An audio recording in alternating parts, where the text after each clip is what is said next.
All right, welcome to Spoiler Kings. My name is St. Kramer with Brian the Grizzly, Brandman Brandon, and we are talking about our last Oscar movie of the year, Banshees of Inisherin, an Irish kind of base movie. Colin Farrell, Barry was it Keegan? Keegan. Brendan Gleeson. Right, just those three guys, great cast. That's I mean, right there. Yeah, but before we get going, Brian, you want to do a quick breakdown of what this movie was about? All right, so yeah, Banshees of Inisherin, on a remote island off the coast of Ireland.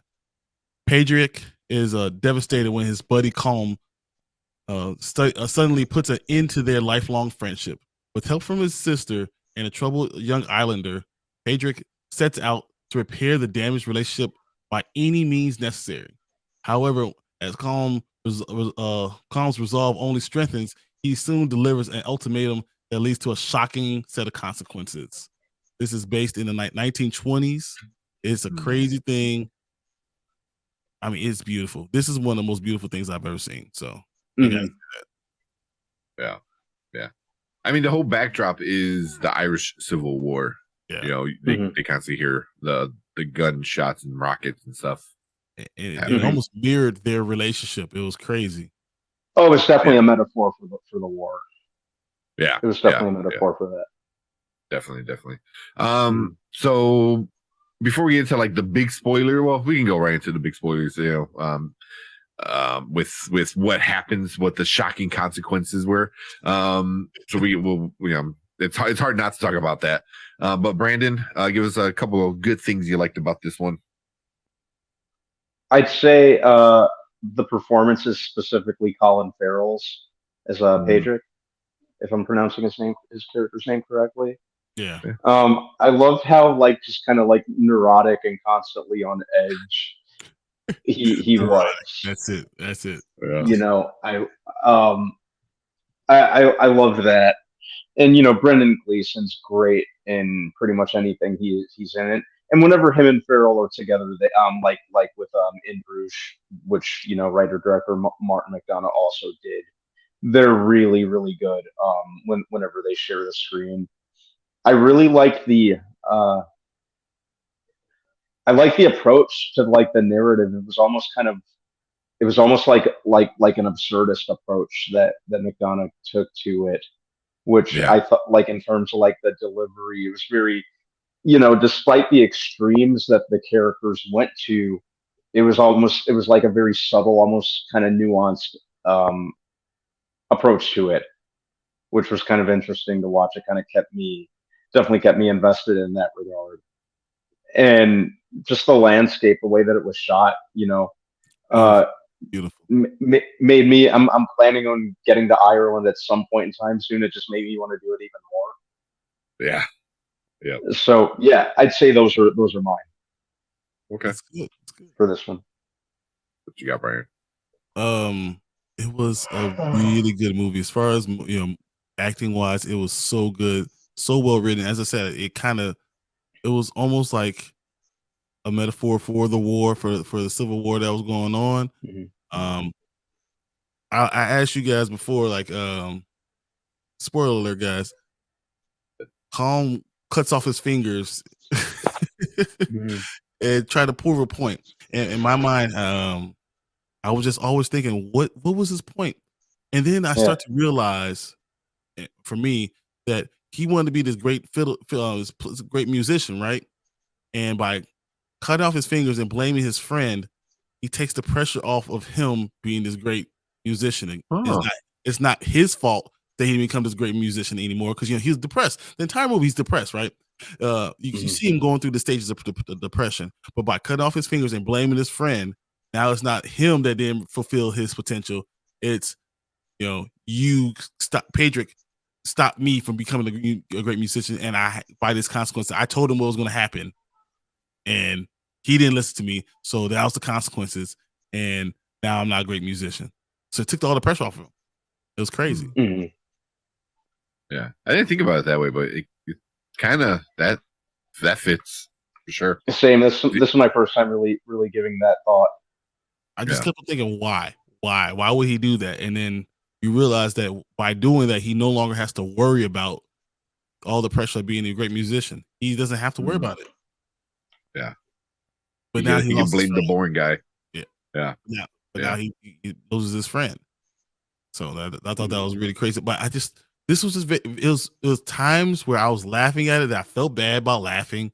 There's times where it just was absurd, but you understood why it was so absurd. They did a great job with the setting. You felt like that you were there. It was so beautiful. So well done, well directed, well acted. I understand why this one was in Best Picture. I totally understand. Yeah. Like not much I can add to what you guys said besides agreeing. It looked great. The acting was great. The story, before I turned it on, before I watched it, I didn't really care to watch it. I'm like, oh, this is gonna be like an artsy fartsy movie. I'm like, I don't want to watch it. I was hooked almost instantly because he gets right into the problem, and it's just like, oh, he's like, oh, we're going for a beer, come at the beer, and then he's ignoring him. I'm like, okay, what's going on there? And then you just find out, like, guys don't want to be friends with you. What? I was like, that's such a childish thing to do. No, we're not friends anymore. Yeah. Of like an island of like very little people. It's like, we're not cool. Yeah. And you gotta you gotta feel for Pedrick, like just how taken aback he was. Like, why? What did I do?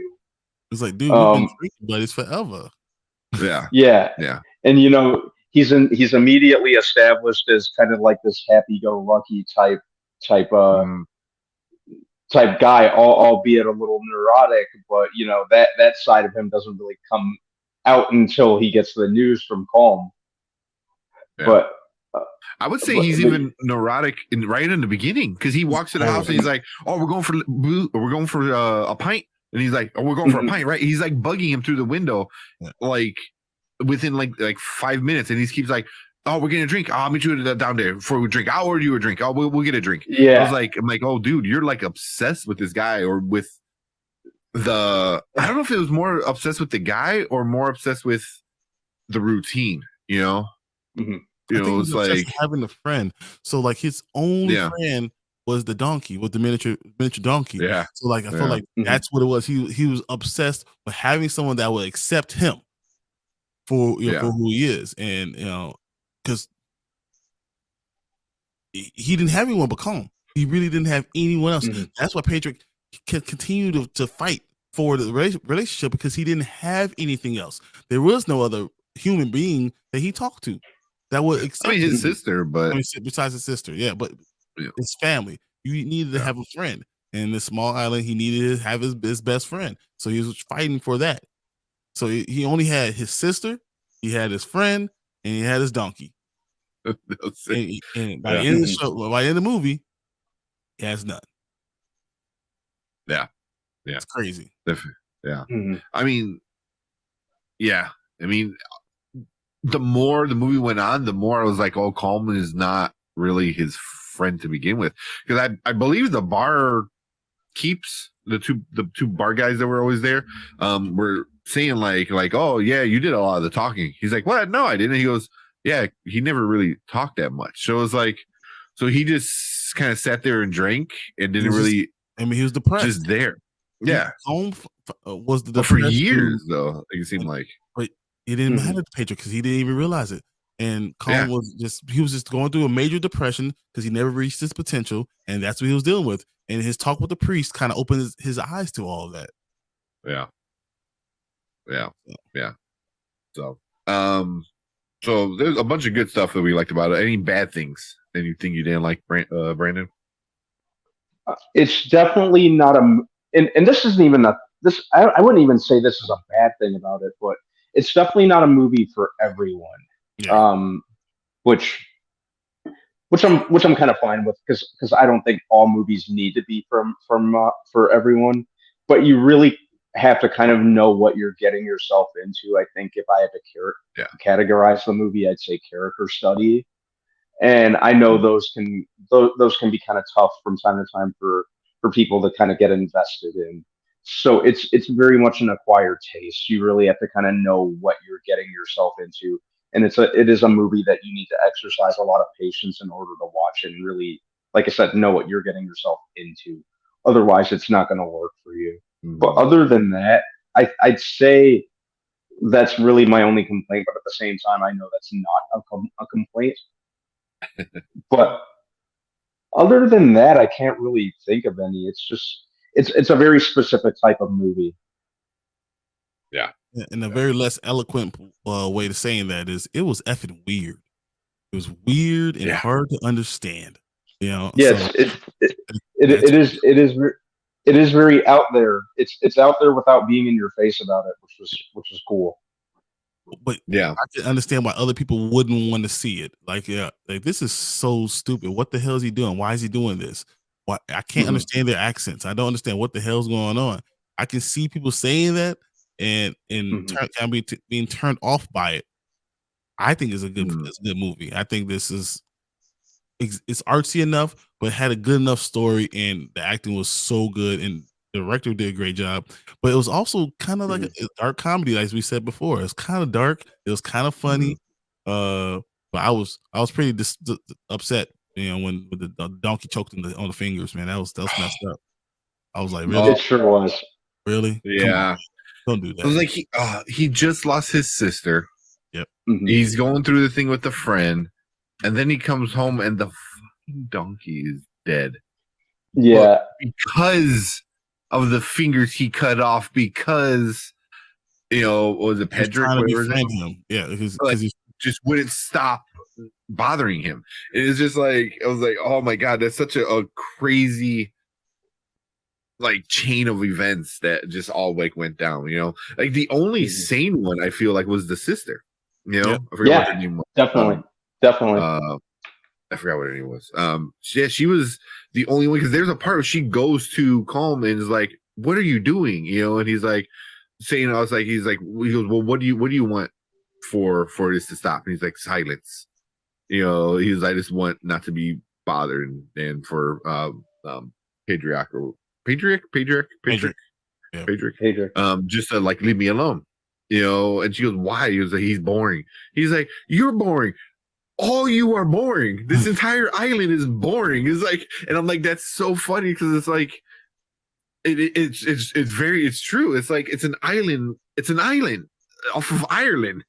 Like you're island of an island. Like there's nothing to do. Like it is boring. 95 people there, and this is just what it is.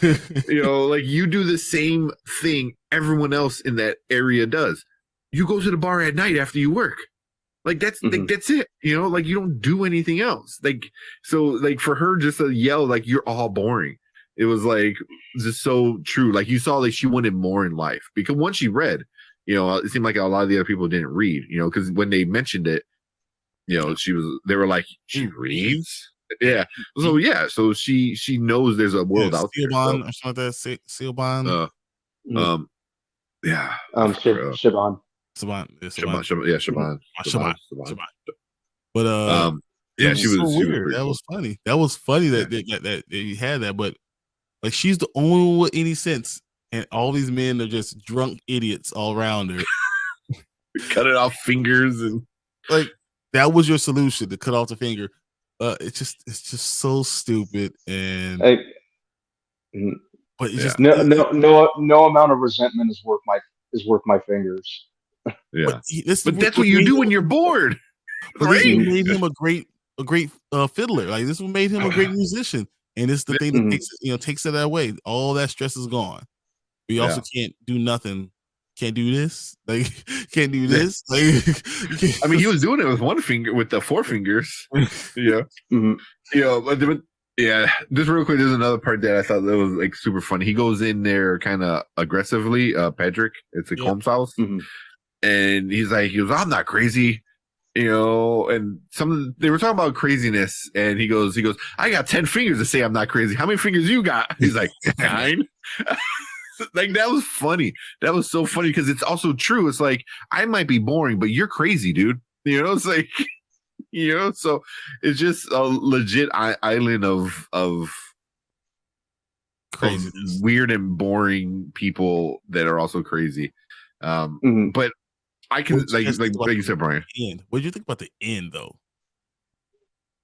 The very end. Yeah, so like when Pedro comes back and lights Colin's house on fire, like for killing his donkey. For killing his donkey like that. I was like, and it's so funny because Colin was just sitting there like it took some time. Cigarette. Yeah, he was like, all right, I guess I don't want to die. Yeah. And then comes out. And then he tries to make up with him. I was like, what was the point? What the hell was the point of this entire movie? What the hell was going on? Because he can't. Yeah, he can't not want to be friends. You know, it's like he just has to. It was weird. I felt bad for Dominic, the other guy, because he was just like a side character that just. I wasn't sure what he was at the beginning, but he becomes kind of like he's the only one really telling the truth, you know?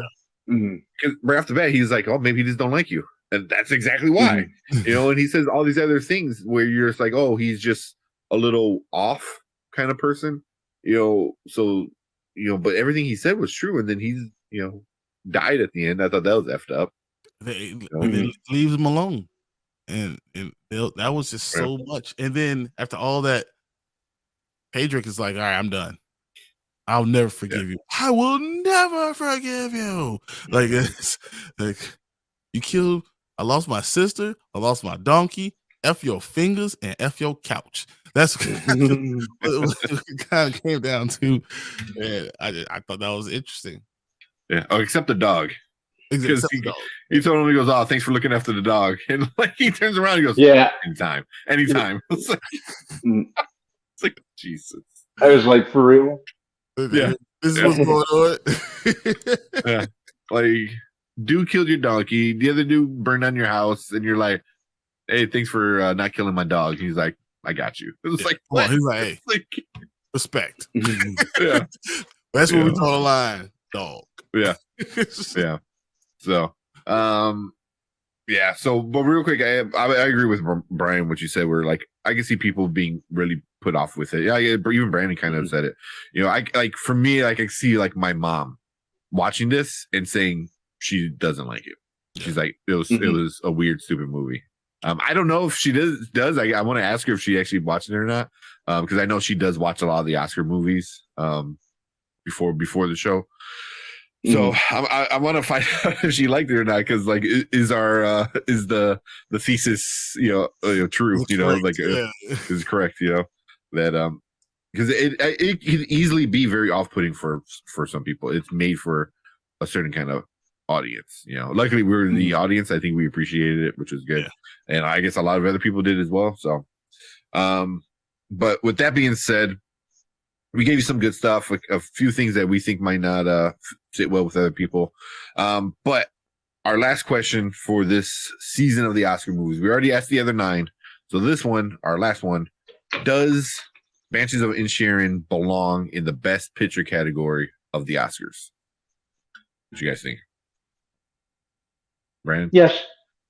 Yeah. Yeah. Yeah. The Oscars loves this kind of stuff. Yeah. And this wouldn't be the first time McDonald's got recognition. 3 billboards, if I remember correctly. In Bruges got some recognition. I may be wrong on that. It's not coming back to me automatically. But yeah, they eat this kind of stuff up. I'd say it deserves it. It's very well made, and it was something fresh and interesting. It's definitely one of the fresher that came out last year, and why it was on my list of the top for 2022. So yeah, I'd say it deserves where it is. Yeah, might even. I got to go back and go over everything that's nominated, but I wouldn't be surprised if it wins. To be honest, I wouldn't. I wouldn't put it past it. Yeah, I think it's definitely up there with like some of the other nominees on there. I got to look at them again, but I wouldn't rule it out. Yeah. What about you, Brian? Belong on the list? Yeah, definitely belongs on the list. For me, I did a review with Zach earlier, and I said this is probably the fourth best movie I saw that's on this list. I feel like it's probably like number 4 for me, and but it has some of the best acting, straight up just acting, directing, and beautiful scenery. It's a timepiece. You see the timepiece, you feel like you're in that time. That means it's a well done movie. So I mean, as far as artsy and the craft of acting, it hits all the things. So, I feel like this is not just a good movie, but I would also put it as an Academy Award, nominated movie personally. Yeah. And I'm there with you guys. It was definitely good. I think it's probably same top 4 for me too, and I didn't expect it to be.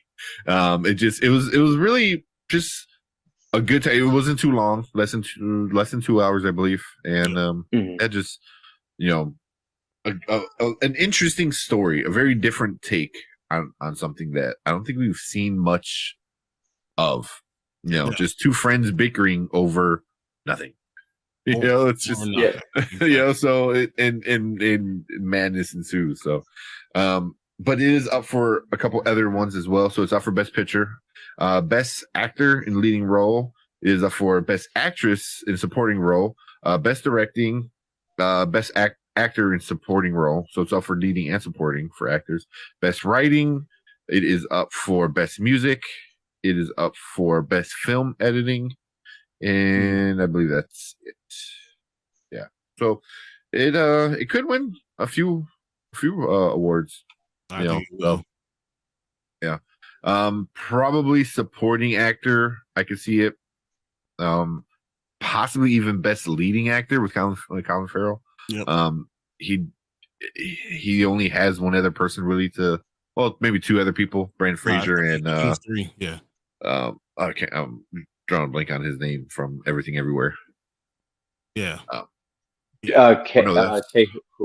not even. Clay Kwan is the best supporting actor. Oh, he's supporting role. Yeah, that's right. Yeah, so he's gonna win that. And Austin Butler. That's who it was. It's Austin Butler, Brandon Fraser, and then Colin Farrell. Yeah, we're talking about Elvis. Yeah.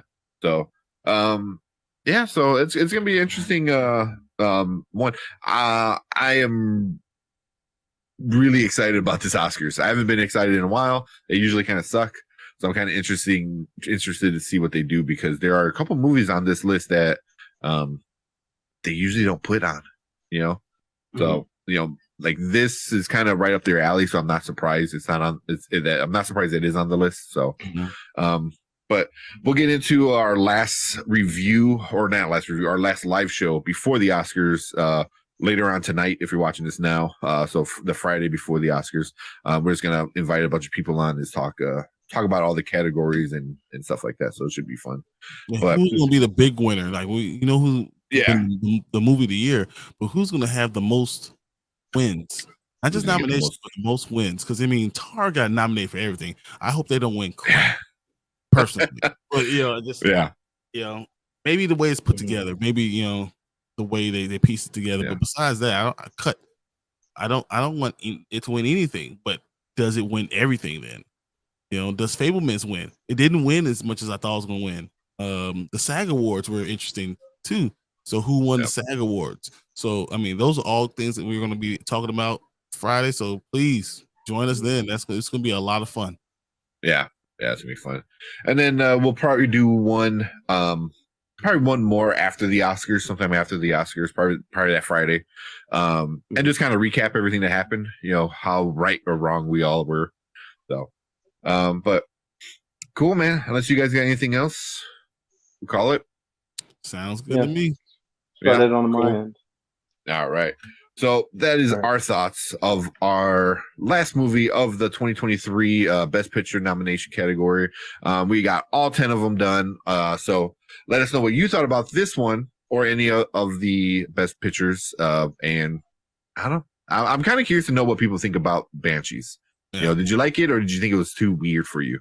Because I can get it. I get both. But leave a comment. Let us know. Hit that like button. hit the share button. We got a bunch of different ones, and we brought a bunch of different creators on to join us with a bunch of the other ones. So thank you for everyone that joined us this year. So make sure you share if you want to share, like, and hit that subscribe button. And we are going to do this again next year for sure. And but we will see you guys right before the Oscars. So later, Thanks, everyone. guys.